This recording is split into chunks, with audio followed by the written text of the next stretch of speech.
Mr. Speaker, ladies and gentlemen of this chamber, I rise in opposition to HF 68.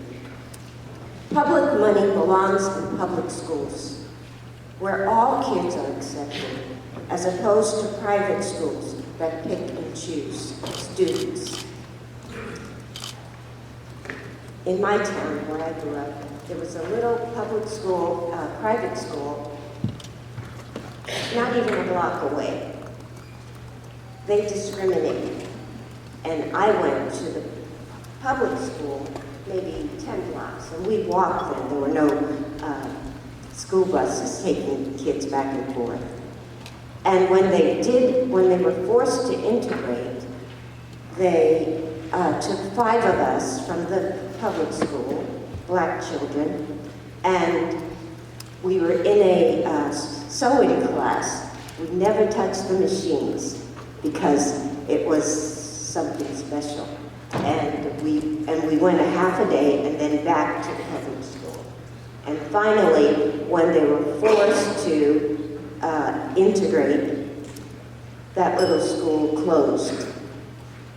I had a wonderful education at a public school, as did my husband's family, 5 generations of African-American physicians practicing in this country from public schools.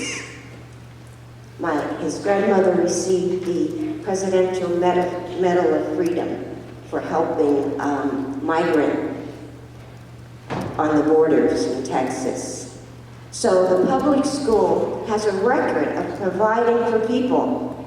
And as a new legislator, I get questions about what have you learned now that the campaign's over and you're actually in the halls making policy.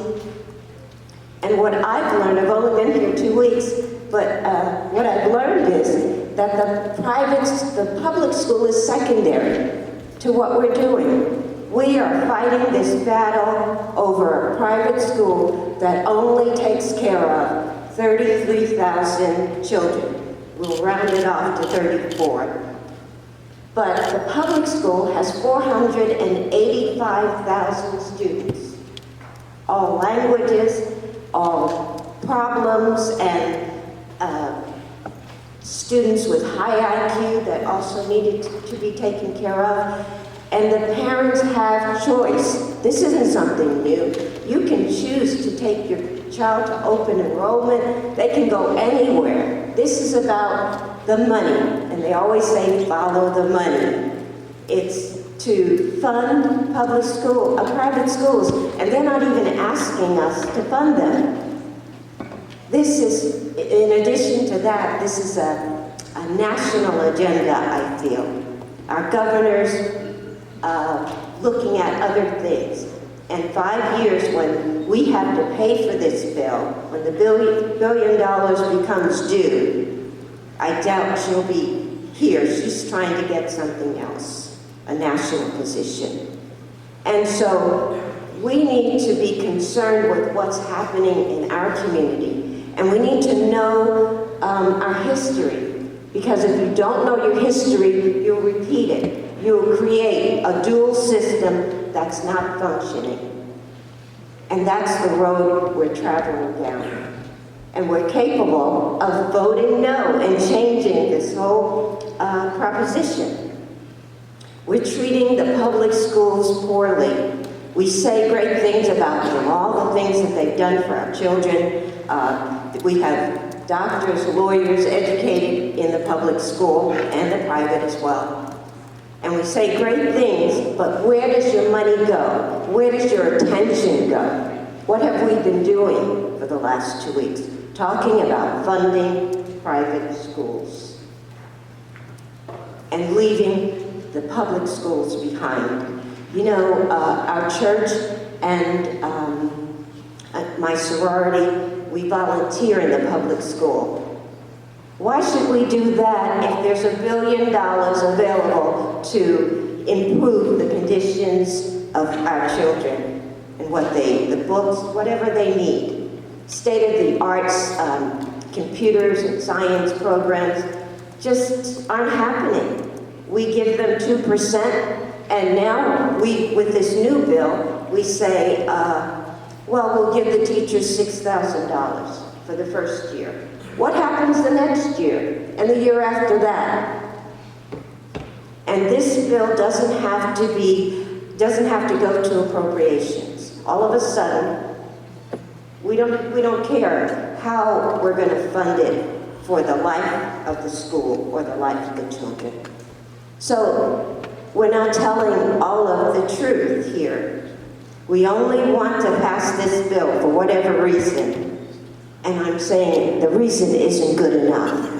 Our children deserve better. Our teachers deserve better. They use their money to buy resources for the students. And they shouldn't have to do that. If we've got money, appropriate it for the public school, where your public taxes go. There's a problem here. One we're overlooking, and one that will come back to hurt us and to hurt our children. I had something written to tell you, but basically, all the bases have been covered. This is wrong for public school, and we can do better than this. The parents have charged us to do better than this. So, and I also want to tell you that we're also, we're interconnected. Sometimes we don't see that we are. Whatever happens to the child in the public school, when they become adults, happens to all of us, because they'll be paying their taxes and taking jobs and coming to the legislature. And we're teaching them things. What are we teaching them? To take care of those who need the resources, or to pile wealth on other people? There's a lot to think about, but we are stronger than this. We're better than this. So I opposed HF 68, and I hope that you will do the same. Our children, our parents, taxpayers expect it of you. Thanks.